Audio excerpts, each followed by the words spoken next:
داخل ہوتے ہیں، اتنے میں ایک نقاب پوش آدمی میرے قبر میں آ کر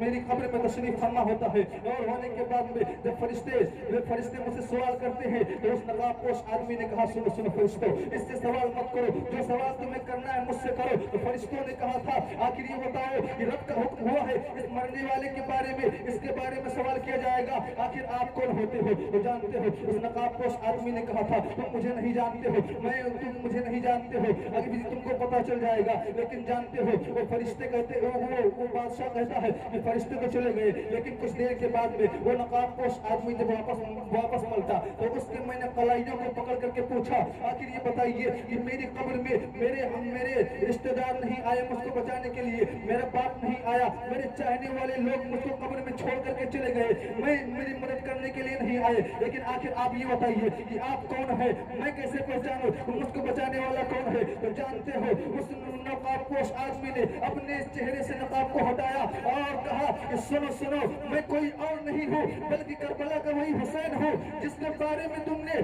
دنیا میں رہ کر کے سوچا تھا، تمہاری آنکھوں سے 2 قطرے آنسو نکل آئے تھے، اس لیے کربلا کا حسین آج تجھ کو تیری قبر میں بچانے کے لیے آ گیا ہے اور تم کو یہاں سے سیدھا جنت میں داخل کرائے گا۔ جانتے ہو حسین سے محبت کرنے کے صدقے میں کیا ملتا ہے؟ آپ کو پتا چلے گا کہ جب حسین سے لوگ محبت کرتے ہیں تو حسین کے صدقے میں اللہ تبارک و تعالیٰ ان کو جنت میں جگہ عطا فرماتا ہے۔ اگر حسین سے بغاوت کرو گے تو یزیدیوں کا حال یزیدیوں کی طرح حال ہوگا، لیکن اگر حسین سے محبت کرو گے تو جانتے ہو میں آپ کو یہ حدیث کئی مرتبہ سنا چکا ہوں، لیکن ایک مرتبہ پھر وہ حدیث آپ کے سامنے دوہرا رہا ہوں۔ حضرت اسامہ بن زید ہیں، جانتے ہو فرماتے ہیں کہ ایک مرتبہ میں نبی کی بارگاہ میں کچھ کام کے لیے حاضر ہوا، جب حاضر ہوا تو نبی کے دروازے پر دستک دیا، نبی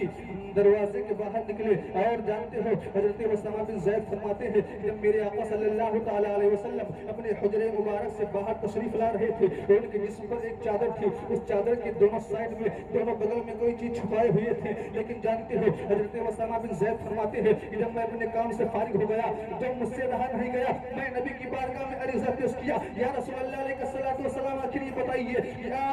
آپ کے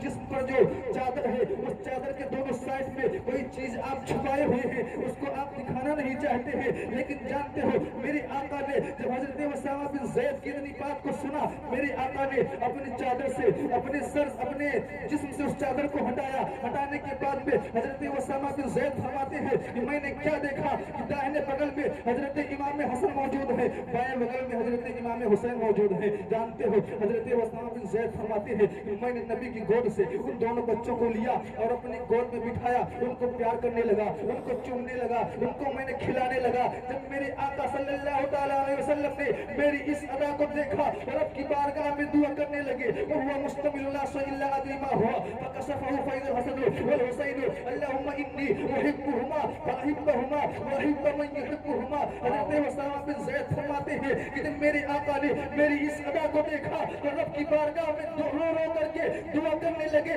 اے پروردگار عالم میں ان بچوں سے بے پناہ محبت کرتا ہوں، اے پروردگار عالم جو ان بچوں سے محبت فرمائے تو اس سے بھی محبت فرما۔ حضرات گرامی میں کہنے کا مطلب یہ ہے کہ جب آپ حسین سے محبت کریں گے تو میرے آقا نے فرما دیا ہے کہ جو حسین سے محبت کرے گا اس کو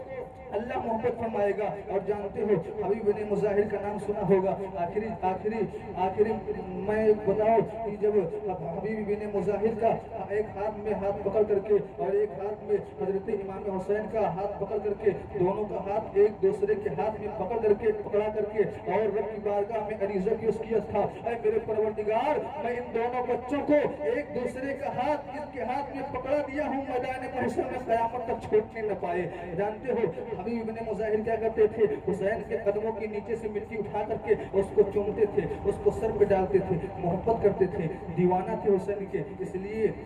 میرے آقا نے فرمایا کہ اے میرے رب ان دونوں بچوں کا ہاتھ ایک دوسرے کے ہاتھ میں دے دیا ہے، ان دونوں کا ہاتھ میدان محشر تک چھوڑنے نہ پائے۔ تو حضرات گرامی کہنے کا مطلب یہ ہے آپ غلط طریقوں سے امام حسین کی یاد مت منائیے، آپ غلط طریقوں سے حسین کی یاد مت منائیے۔ اگر آپ کو یاد منانا ہے تو سب سے اچھی یادیں اگر حسین کی منانا ہے تو آپ نماز پڑھیں، کیونکہ میرا حسین جب پیدا نہیں ہوا، میرا حسین جب دنیا میں تشریف نہیں لایا، اس وقت بھی یاد حسین منائی جائے